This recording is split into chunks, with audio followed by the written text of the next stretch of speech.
बनाया करो। हाँ, ये सब बातें तुम्हारी ठीक हैं, लेकिन ये मैं सिर्फ एक ही शर्त पे करूंगा। मैं नेक्स्ट वीडियोस टाइम पे अपलोड करने की कोशिश करूंगा जब तुम लोग सब्सक्राइब करोगे तो। एंड इस चैनल को जितना जल्दी हो सके 50K और 100K तक पहुंचा दो।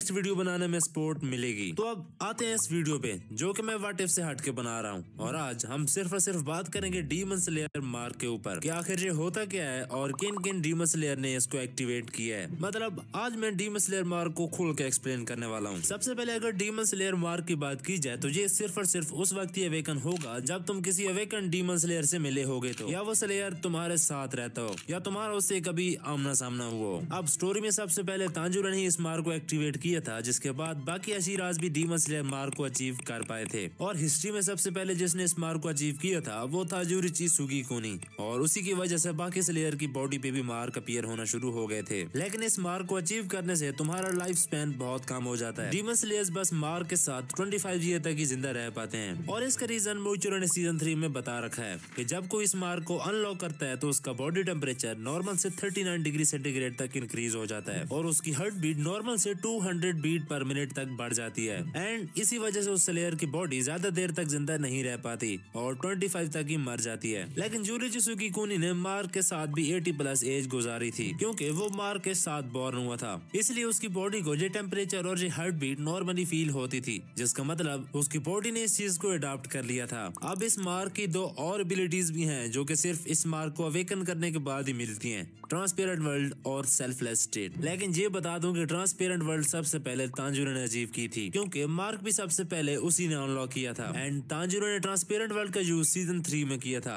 जब उसने हंतेंगो की एग्जैक्ट लोकेशन का पता लगा के उसे काट दिया था। इसी के साथ ये भी बता दूं कि ये मार्क कुछ टाइम के बाद डिसअपीयर हो जाता है, और फिर वो स्लेयर उस मार्क को अगेन ला भी सकता है जब कंडीशंस पूरी होंगी तो, जैसा कि तांजिरो और मोइचिरो के केस में हुआ था। अब बढ़ते हैं एक और मोस्ट इंटरेस्टिंग पॉइंट की तरफ। जब भी कोई डीमन स्लेयर अपने मार्क को अनलॉक करता है तब वो फाइट में अपनी निचरन ब्लेड को ब्राइट रेड भी कर सकता है, और वो तभी होगा जब वो अपनी सोर्ड को किसी दूसरे यूजर की सोर्ड से टकराएगा। लेकिन वो दूसरा यूजर भी मार्क्ड होना चाहिए। इसी के साथ तुम अपनी सोर्ड को अगर ज्यादा जोर से पकड़ोगे तब भी स्लेयर की सोर्ड ब्राइट रेड में तब्दील हो सकती है, जिसका फायदा यह है कि bright red sword intense heat release करती है, और अगर ये ब्लेड किसी डीमन को पड़ जाए, चाहे वो अपर मून हो या लोअर मून या मुजान भी क्यों ना हो, तो उसकी रीजनरेशन बहुत स्लो कर देती है। एंड इसी वजह से सारे अशीराज अपनी सोर्ड को रेड बना रहे थे ताकि मुजान की स्पीड को और कम किया जाए, मेरा मतलब रीजनरेशन स्पीड को। नाउ अब आते हैं इस मार्क के लास्ट बेनिफिट पर, जो कि है इमेंस स्ट्रेंथ। बेसिकली मार्क के बदले में यूजर की स्ट्रेंथ उस लेवल तक बढ़ जाती है कि वो डीमन स्लेयर उस अपर मून के बराबर खड़ा हो सके, जैसे मोइचिरो और मित्सुरी की केस में हुआ था कि मार्क अवेकन करने के बाद ये दोनों इतने स्ट्रॉन्ग हो गए थे कि अपर मून को इजिली डैमेज दे रहे थे। एंड इस मार्क को अनलॉक करने के बाद यूजर की ग्रिप यानी आर्म स्ट्रेंथ 100 टाइम्स बढ़ जाती है। अभी तक डीमन स्लेयर में सिर्फ 10 लोगों ने इस मार्क को अनलॉक किया है, जिसमें से पहला डीमन स्लेयर तो नहीं है, लेकिन उसके सर पे मार्क जरूर है, और वो है तांजिरो कामादो। हाँ, ये बंदा डीमन स्लेयर नहीं था, लेकिन इसके पास ट्रांसपेरेंट वर्ल्ड जैसी एबिलिटीज भी थी, और इसका बर्थ मार्क एक डीमन स्लेयर मार्क है, जो कि शिनजुरो रेंगोकू ने खुद कंफर्म किया था कि सारे सन ब्रीथर्स का मार्क उनके फोरहेड पे लाजमी होता है। एंड इसी वजह से वो इतने काल्म और स्ट्रॉन्ग थे कि एक 9 फीट बियर को एक ही सेकंड में मार दिया था। नेक्स्ट है तांजिरो कामादो, जिसके फोरहेड पे पहले एक खरोच का निशान था, जो कि गर्म पानी की केतली से आया था। लेकिन ये मार्क हैंड डीमन से लड़ने के बाद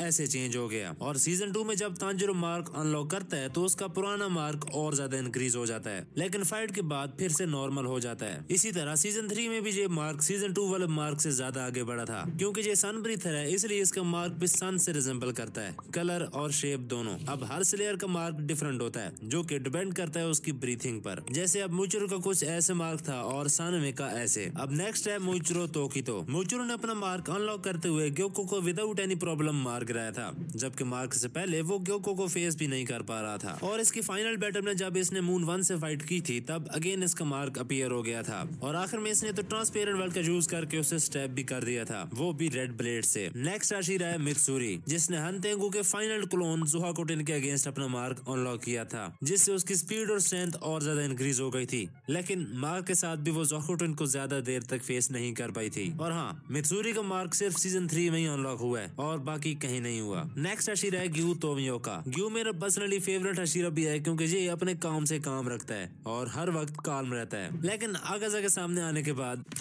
हाँ, पहले थोड़ा सा डरा हुआ जरूर था, लेकिन मार्क को अनलॉक करने के बाद ग्यू ने अपने अंदर स्ट्रेंथ को इंक्रीज होते हुए देखकर ठंडे दिमाग से काम लिया और इसकी स्वॉर्ड भी ब्राइट रेड में चेंज हुई थी, लेकिन आकाजा के अगेंस्ट नहीं, मुजान के अगेंस्ट। और वो भी सानामे ने फोर्सफुली करवाया था, शायद बाय क्लैशिंग देयर सोर्ड्स, ताकि जितनी ज्यादा रेड सोर्ड्स मुजान को लगेंगी उतने ही जीतने के चांसेस इनके ज्यादा होंगे। और ग्यू ने तो अपने हीरो का एंड तक साथ दिया था और यही हशीरा था जो कि इस फाइट के एंड में जिंदा भी बच गया था। नेक्स्ट हशीरा इस जनरेशन का सबसे पावरफुल हशीरा माना जाता है और उसने अपने मार्क को कोशिबो से लड़ते हुए अनलॉक किया था, जो कि है ग्योमी हिमिजिमा। वैसे सानामे ने भी इस फाइट के अंदर अपना मार्क अनलॉक किया था, तो मैं इन दोनों को इकट्ठा ही एक्सप्लेन कर देता हूँ। ग्योमी का मार्क उसके आर्म्स पे शो हुआ था, जबकि सानामे का मार्क उसके फेस पे। अब इन दोनों को इस चीज के बदले में स्ट्रेंथ तो मिलनी थी, लेकिन सिर्फ स्ट्रेंथ और रेड ब्लेड इन्होंने अचीव नहीं किया था। ग्योमी तो इवन ट्रांसपेरेंट वर्ल्ड को भी अचीव कर चुका था, जिससे उसको मून वन की मसल मूवमेंट, ब्लड फ्लो और उसके नेक्स्ट मूव का पता चल रहा था। इन दोनों ने ना सिर्फ मून वन को अपनी डिफरेंट एबिलिटी से खत्म किया, बल्कि मुजान के अगेंस्ट भी अच्छा फाइट किए। और हाँ, ग्योमी ने अपने मार्क को 25 एज के बाद अनलॉक किया था, तो इसलिए वो कुछ घंटों के बाद ही मर गया था। अब मैंने अपनी पिछली वीडियो में सिर्फ 1 घंटा ही कहा था, जो कि एक्चुअली में कुछ घंटे था, तो हाँ, वहाँ पे मेरी गलती थी। और अब इसी के साथ अपने फाइनल हशीरा यानी 8th स्लेयर जिसने मार्क को एक्टिवेट किया है, वो है ओबनाई ईगरो। और ओबनाई ने अपना मार्क मुजान के अगेंस्ट एक्टिवेट किया था।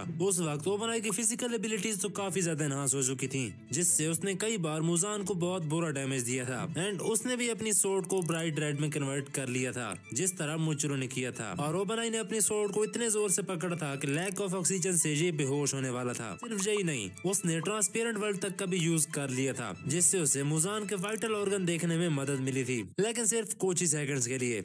Now our last 2 demon slayers, जो के भाई थे कोकोशिबो और यूरिची सुगिकोनी।